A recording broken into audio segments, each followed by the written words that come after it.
दोस्तों नमस्कार। आज हम बाल विकास और शिक्षा शास्त्र में विकास के सिद्धांतों पर बात करेंगे कि व्यक्ति के विकास के कौन कौन से सिद्धांत हैं और किस किस ने दिए हैं। तो पहला प्रश्न आज है विकास के सिद्धांतों में सिफेलोकोडल विकास नियम के अनुसार सिफेलोकोडल विकास नियम के अनुसार विकास जो है पहले सिर के भाग फिर क्रमशः धड़, हाथ और पैर का विकास होता है। पहले किसका विकास होता है? सिर का, फिर धड़ का, फिर हाथ का और फिर पैरों का विकास होता है। जैसे कि बच्चा जब पैदा होता है तो सबसे पहले सिर को उठाना शुरू करता है, फिर अपने धड़ और हाथों को चलाता है और बाद में पैरों पर चलना प्रारंभ करता है।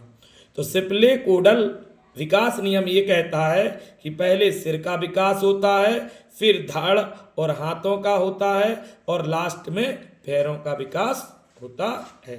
तो पहला आंसर बिल्कुल सही है। नेक्स्ट प्रश्न है निम्न में से कौन सा विकास का सिद्धांत नहीं है? तो देखिए, विकास सार्वभौमिक है तथा सांस्कृतिक संदर्भ इसे प्रभावित नहीं करता, यही गलत है। विकास सार्वभौमिक तो है और विकास सार्वभौमिक है लेकिन सांस्कृतिक संदर्भ से प्रभावित नहीं करता, ये गलत है। विकास जीवन पर्यंत चलता है, बिल्कुल सही है। विकास परिवर्त्य होता है, सही है। विकास आनुवांशिक और पर्यावरण दोनों के द्वारा प्रभावित होता है। तो दूसरा, तीसरा, चौथा सही है, पहला बिल्कुल गलत है। अगला प्रश्न है निम्नलिखित में से कौन सा विकास का सिद्धांत नहीं है? निरंतरता का सिद्धांत है, व्यक्तिगत विभिन्नताओं का सिद्धांत है, पैटर्न की एकरूपता का सिद्धांत है, विशिष्ट से सामान्य अनुक्रियाओं का सिद्धांत ये नहीं है। विकास सामान्य से विशिष्ट की ओर होता है, ना कि विशिष्ट से सामान्य की ओर। तो चौथा इज राइट आंसर। नेक्स्ट प्रश्न है निम्नलिखित में से कौन बाल विकास के सिद्धांत के संबंध में असत्य है? तो देखिएगा, विकास विशिष्ट से सामान्य की ओर बढ़ता है, ये गलत है। अभी आपको बताया था कि विकास सामान्य से विशिष्ट की ओर होता है। पहला, विकास परिपक्वता और अधिगम पर निर्भर करता है, सही है।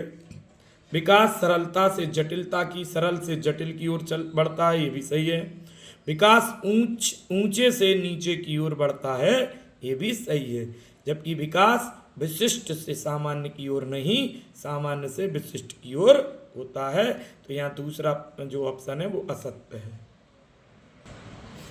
नेक्स्ट प्रश्न है निम्नलिखित में से किसने विकास के चरणों से जुड़े विकास सिद्धांत को प्रस्तुत नहीं किया? फ्रॉयड, बंडूरा, पियाजे, एरिक्सन। तो बंडूरा ने जो है विकास के चरणों से जुड़े विकास सिद्धांत को नहीं दिया है।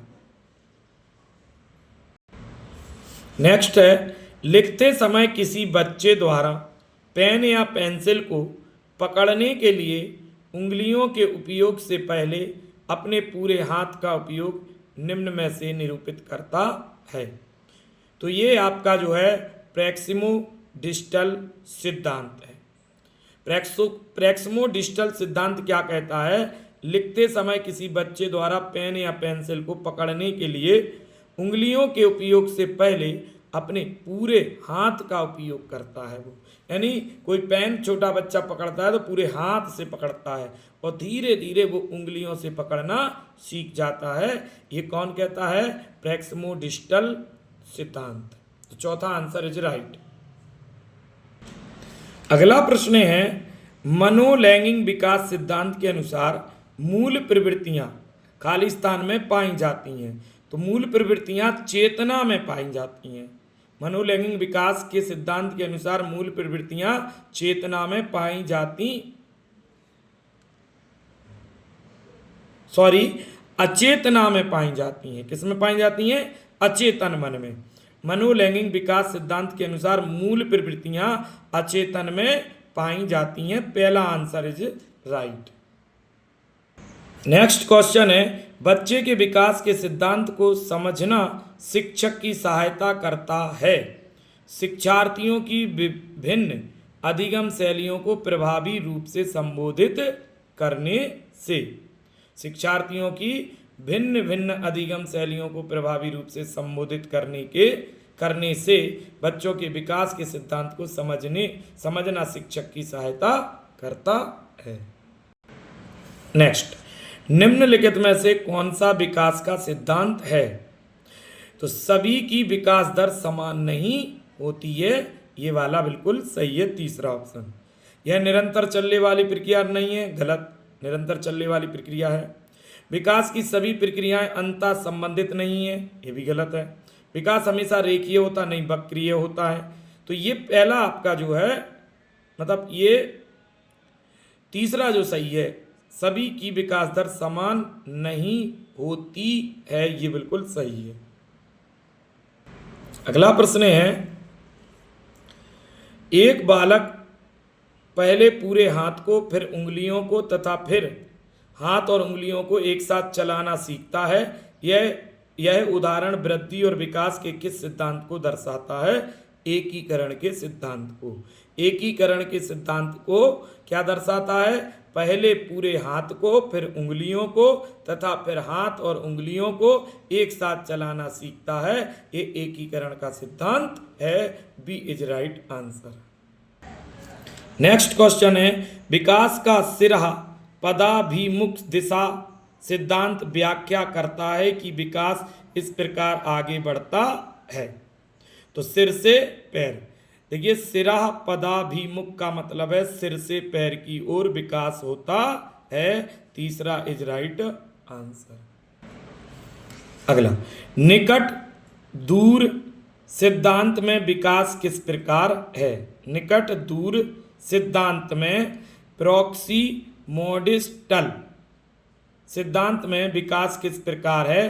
केंद्र से सिर की ओर। निकट दूर सिद्धांत में विकास कैसे होता है? केंद्र से सिर की ओर।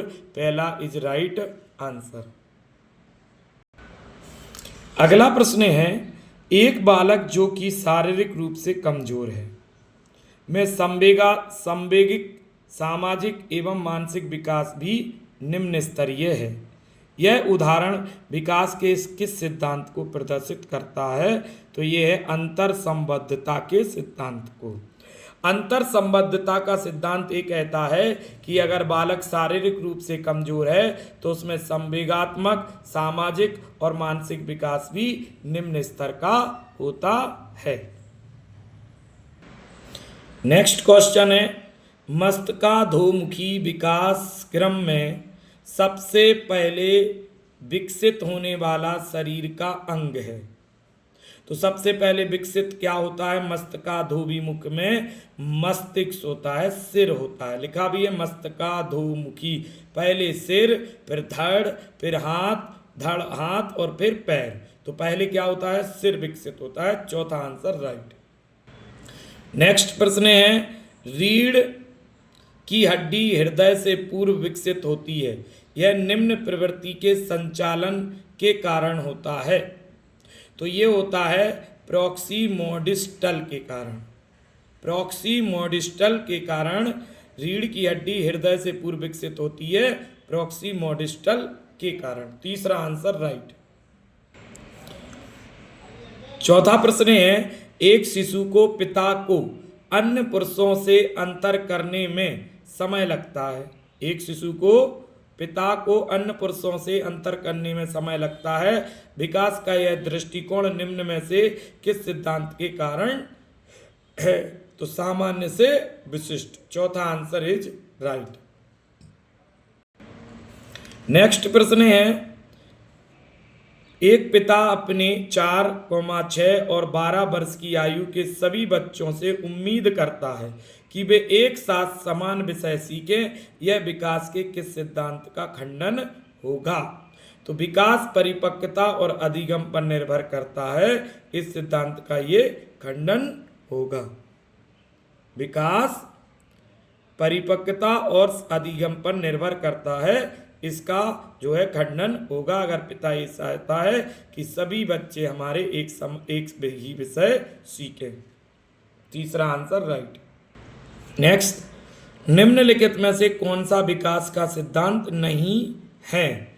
विकास का सिद्धांत नहीं है, यह सामान्य से विशिष्ट की ओर आगे नहीं बढ़ता, ये गलत है। ये देखिएगा, सामान्य से विशिष्ट की ओर ही चलता है विकास। बाकी यह निरंतर चलने वाली प्रक्रिया सही है, यह व्यक्तिगत प्रक्रिया सही है, यह अंतःक्रिया का उत्पाद है, ये भी सही है। तीसरा आंसर गलत है। नेक्स्ट, निम्न में से कौन सा विकास का सिद्धांत नहीं है? निरंतरता का सिद्धांत, व्यक्तिगत भिन्नता का सिद्धांत, विशिष्ट से सामान्य प्रतिक्रिया तक बढ़ने का सिद्धांत, एकीकरण का सिद्धांत। तो ये आपका तीसरा आंसर है, विशिष्ट से सामान्य प्रतिक्रिया तक बढ़ने का सिद्धांत। ये गलत है, विकास सामान्य से विशिष्ट की ओर बढ़ता है। तो दोस्तों, अगर वीडियो आपको पसंद आया हो तो वीडियो को लाइक करें, सब्सक्राइब करें, कमेंट करें, बेल आइकन जरूर दबाएं, जिससे नई वीडियो आपके पास तुरंत पहुंचे, और वीडियो को अधिक से अधिक लोगों के पास शेयर जरूर करें। जय हिंद, जय भारत। मिलते हैं अगली वीडियो में।